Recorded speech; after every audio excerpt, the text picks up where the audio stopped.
Centre has been tracking xenophobia incidents on social media dating back from 2011.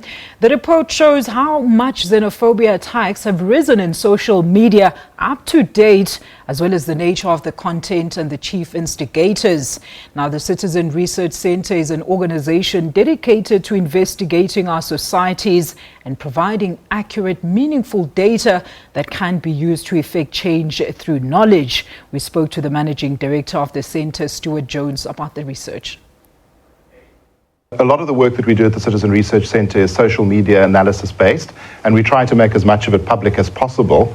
This is our first really big public piece of work that we've done, and we hope to do more in the future. We use a program called, or a platform rather, called Crimson Hexagon, which is probably the best social media analytics platform in the world. And it contains the entire world's social media content, their public social media content, back to 2008. This amounts to 1 trillion social media posts. And just to put that in perspective, that's 1,000 billion posts or 1,000 million posts, if you prefer. So it's a massive data set that we were able to draw from. In order to do this work on xenophobia, we look back to 2011, so it's 6 years and 2 months up to present day. And we used the platform to isolate the data that we wanted to look at. We then go into the data and we trawl through thousands and thousands of social media posts, and we categorize them into various categories. And then we ask the algorithm that is in the platform to backdate that analysis. And it gives us that analysis to a 98% accuracy rate. Now, from a South African perspective, what is that sample size that you've used? Well, what happened was we isolated all of that xenophobic conversation. As I said, that's pro and anti and everything in between. And it amounted to over 10 million posts over the last 6 years. Of that, we found that about 80% were news items that were being shared, or were South Africans talking about international xenophobia. So we excluded that data, and we worked with the remaining 20%, which was 2.3 million posts over the last 6 years. We did that because we wanted to look at citizens' voices rather than the voices of the media. And so it really is real people speaking about xenophobia on social media. Now, I'm interested to find out, what did you uncover? Well, just to take a look at volume over those periods, we found 2 key years in which volume really peaked, and they were naturally around xenophobic crises. And the one was in 2015, when King Goodwill Zwelithini said that all foreigners should go home, and there was widespread violence after that. In that year, there were 540,000 social media posts across Twitter, Tumblr, Facebook, Instagram, and the various web pages that we analyze. And this year, there were 115,000 posts just in 2 months. If we look at that as a daily average, your 6-year daily average is about 900 posts per day. At the height of the xenophobic violence in 2015, that went up to 5,500 posts per day, and this year it's currently sitting at 2,000 posts per day for the last 2 months. We then categorized that information into 3 broad categories, and we called them provocation, pacification, and nuanced opinion. Each of those then had 3 subcategories to them, but we're going to deal with the broad strokes here. Yes. So we're going to move on to taking a look at the change in the nature of the content over time within those categories, and that's where the really interesting trends emerge. Forgive me for looking down at my notes every now and then. I've got all the numbers to try and remember. That's fantastic, because I would like to find out about those changes and how it changed over time, yes? Yes, absolutely. We started with provocation. This is obviously the most disturbing of all the categories, and it can broadly be categorized as hate speech, although we have a subcategory of extreme hate speech and incitement to violence. But if we look at provocation as a complete category, it ranges from between 15% of total conversation to 28% of total conversation in any given year, and it actually tends to be lower as a proportion of conversation during the crisis years. The implication here is that provocation is actually higher as a proportion of conversation in the years in which crises are not occurring, and the implication of that is that we need to be engaged on social media outside of crisis times, as well as just when crises occur. An important recent aspect of provocation is the inclination to link criminal activity to foreigners. And this points to politicians needing to be really careful about what they say, because their voices are amplified dramatically on social media. We've just seen Helen Zille doing that. Well, I've got some data on Helen Zille. I can give that to you at the end.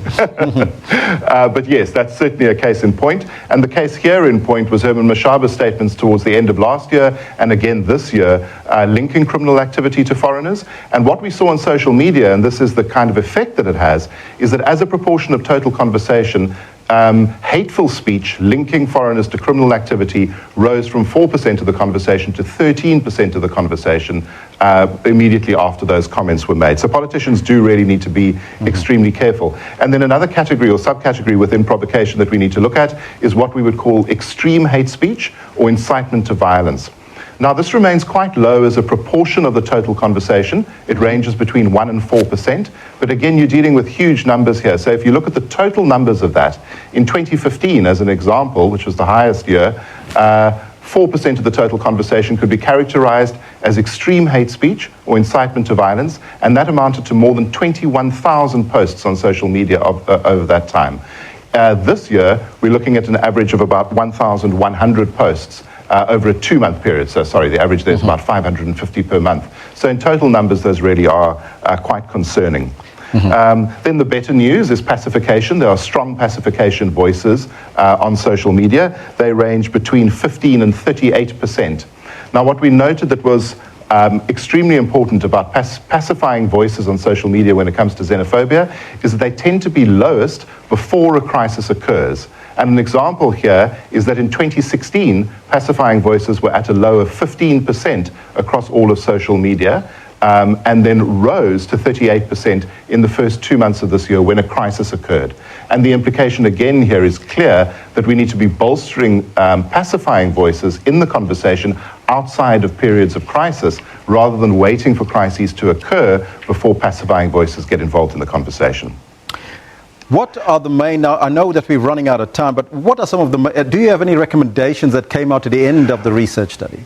Yes, I'll get onto that quickly. I just have to deal with nuanced opinion, and I'm just going to pick out one category here that was really, really explosive, and that was anti-colonial or anti-white sentiment within the xenophobic conversation, and this has grown massively over time.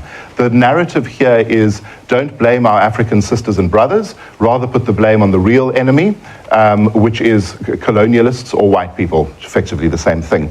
And that grew from under 1% of the conversation in 2011 to 24% of the total conversation in the first 2 months of this year. And that is a massive rise and points to a seismic change, I think, in South Africa's political landscape, especially amongst younger people. And just to put that in context, that means that 1 in 4 posts that concern xenophobia in South Africa in the last 2 months expressed anti-white or anti-colonialist feelings. That's actually a disturbing trend. In terms of what we do, there are 3 main things to do. Firstly, we start with politicians. They need to speak unambiguously, they need to speak in a united way, and they need to speak clearly and consistently and watch what they say, because it gets amplified on social media dramatically.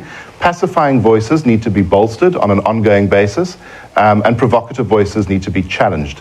And what we would like to do at the Citizen Research Centre is establish live environments and digital activists that we're able to work with on social media to effect that sort of change. And we think that by doing that, we could have a massive impact on the tone of the conversation. This is all on our website. It's citizenresearchcenter.org, and we hope to repeat this exercise with racism and sexism and homophobia as well. And seeing as we are busy, Helen Zille is in the news with her tweet this morning. I've got the latest I've got the latest figures on that. So that tweet went out at 8:30 yesterday morning. We set up a monitor to take a look at it, and by 9:30 this morning, there had been 105,366 posts associated with that. So you can see here how one tweet can create a massive storm on social media, and generate a lot of debate. And how would you categorize that tweet? Is it provocation or nuanced? Well, it wouldn't go under the xenophobia, so I won't even go there. But safe to say it was an ill-considered tweet, and yeah, I won't say more than that. But it certainly has created a storm on social media, and that's what these posts do. You know, when politicians do weigh into the xenophobic debate, on the positive side of the scale, their voices are heard, they are shared, and when they weigh in on the negative side of the conversation, the same thing happens, and it justifies xenophobia. So politicians do really need to take care with what they say. Stuart, in less than 30 seconds, I just want to get your thoughts on this. Do you think that social media should be regulated? Oh, I heard you talking about that. No, I don't think so. I think social media reflects what people think and what people think is real. And the only way to deal with real issues is to engage with people. So engagement, mediation, bringing people together on social media, that's what we would like to do. And we feel that that's the only way to tackle these sorts of issues. And that includes all social issues, all of the isms, plus plenty of other issues as well. Can be engaged on social media. Regulation is certainly not the answer.